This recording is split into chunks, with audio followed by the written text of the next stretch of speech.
Puji Tuhan. Shalom, selamat pagi seluruh jemaat GBDI Ebenezer Tugu Pakis dan juga seluruh jemaat GBDI Gloria Karangrejo Surabaya. Saya yakin pada pagi hari ini kita akan mendapatkan berkat yang luar biasa daripada Tuhan. Tapi sebelum kita melakukan aktivitas kita pada hari ini, saya ajak untuk kita sama-sama mendengarkan dan merenungkan kebenaran firman Tuhan. Tapi sebelum itu, saya ajak untuk kita satu dalam doa. Mari kita berdoa.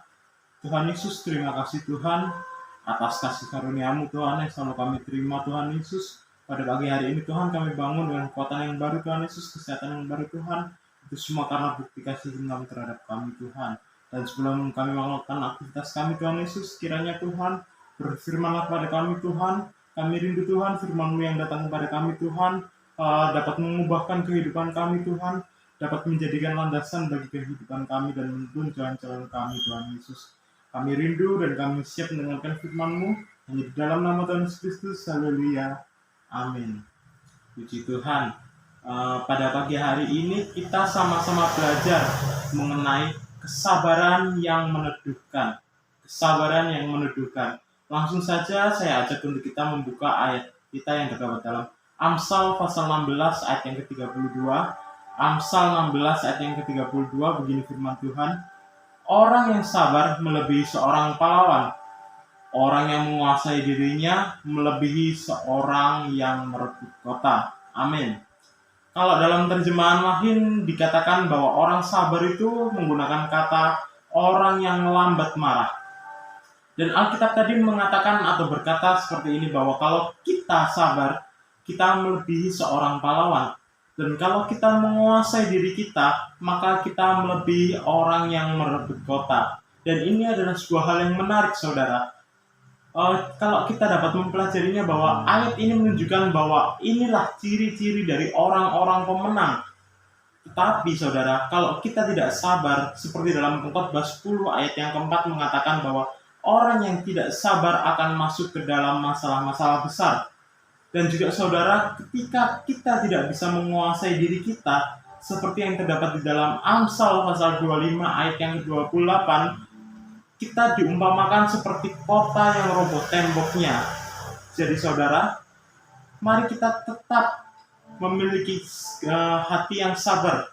Mari kita tetap untuk menguasai diri kita. Saudara, sabar dan menguasai diri adalah suatu hal yang keterkaitan. Sebuah hal yang tidak bisa dipisahkan, dan otomatis kalau kita sabar dan kita menguasai diri kita, maka kita sama seperti seorang pahlawan yang mengalami atau yang memiliki kemenangan. Kita menang dari apa? Kita menang dari hasrat-hasrat keinginan yang bertentangan dengan kebenaran Allah. Kita menang atas diri kita sendiri. Kita menang atas apa yang dunia ini berikan kepada kita. Itulah kemenangan yang akan kita terima. Dan kata sabar dan penguasaan diri itu adalah buah-buah roh. Itu termasuk dalam buah-buah roh. Kata sabar adalah buah roh yang keempat dan penguasaan diri adalah buah roh yang ke-9. Jadi dua itu adalah buah roh. Tapi saudara, mari kita bedakan antara buah roh dengan karunia roh. Kalau karunia roh itu dapat diterima kapan saja, dapat kita pakai kapan saja. Dan karunia itu adalah pemberian dari Tuhan. Dan karunia itu dapat hilang atau dapat lenyap kapan saja. Tetapi saudara, kalau buah roh itu sifatnya permanen.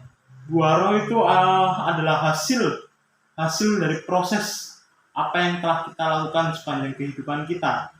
Di mana diri kita, di mana batin kita, pikiran kita disesuaikan untuk seiring dan seirama dengan Roh Kudus. Dan salah satunya adalah kesabaran dan penguasaan diri. Seperti dalam Filipi 2 ayat yang ke-5 berkata seperti ini, hendaklah kamu memiliki pikiran dan perasaan seperti dalam Kristus. Itulah buah roh. Hendaklah kita memiliki pikiran dan perasaan seperti dalam Kristus. Saudara, kesabaran ini adalah sebuah pergumulan bagi saudara dan saya. Kesabaran ini adalah kita perlu untuk proses bagi kehidupan kita, dan proses itu kita harus mengejarnya. Kita harus melatih pikiran, kita harus melatih perasaan kita harus melatih akal budi kita supaya kita memiliki panjang sabar.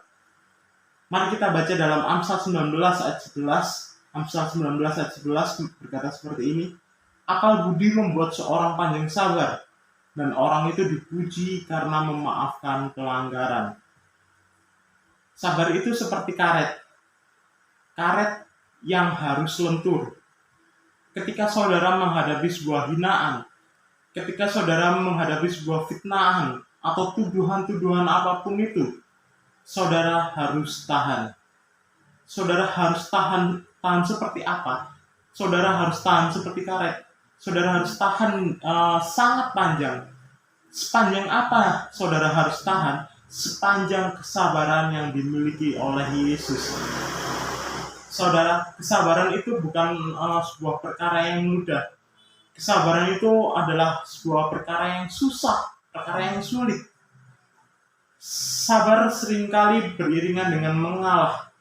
Tetapi saudara ingat, mengalah bukan berarti kalah. Saudara, biarlah pada pagi hari ini kita terus melatih pikiran kita. Kita terus melatih perasaan kita untuk memiliki pikiran dan perasaan seperti Yesus, khususnya dalam hal kesabaran dan penguasaan diri kita. Kita yakini ketika kita sudah sama seperti Yesus, kita memiliki kesabaran yang seperti Yesus, akan ada upah yang kita dapatkan, upah yang begitu indah, upah yang begitu besar, yaitu kita akan menjadi para pemenang-pemenang. Amin. Amin akan firman Tuhan. Tuhan Yesus memberkati saudara semua. Mari kita satu dalam doa. Tuhan Yesus, kami mengucap syukur Tuhan, Kau telah mengajarkan kami Tuhan, bagaimana kami untuk melatih diri kami Tuhan Yesus. Kami mau Tuhan untuk kami melatih diri kami untuk sabar Tuhan. Kami mau Tuhan melatih diri kami untuk kami mampu menguasai diri kami Tuhan. Kami rindu Tuhan kehidupan kami Tuhan semakin hari semakin sama seperti itu Tuhan. Kiranya Engkau mengubahkan kehidupan kami, kiranya Engkau menjamah setiap kami Tuhan Yesus. Kami mengucap syukur Tuhan, dan sebelum kami melakukan aktivitas kami Tuhan Yesus, kami menyerahkan seluruh kehidupan kami ke dalam tangan-Mu Tuhan. Berkaryalah Tuhan dalam kehidupan kami Tuhan Yesus. Bekerjalah Tuhan dalam kehidupan kami Tuhan. Kami rindu Tuhan, Engkau saja yang menuntun rencana-rencana kami Tuhan Yesus. Kami serahkan seluruh kehidupan kami ke dalam tangan-Mu, hanya di dalam nama Tuhan Yesus Kristus. Haleluya. Amin. Puji Tuhan. Shalom, selamat pagi. Tuhan Yesus memberkati.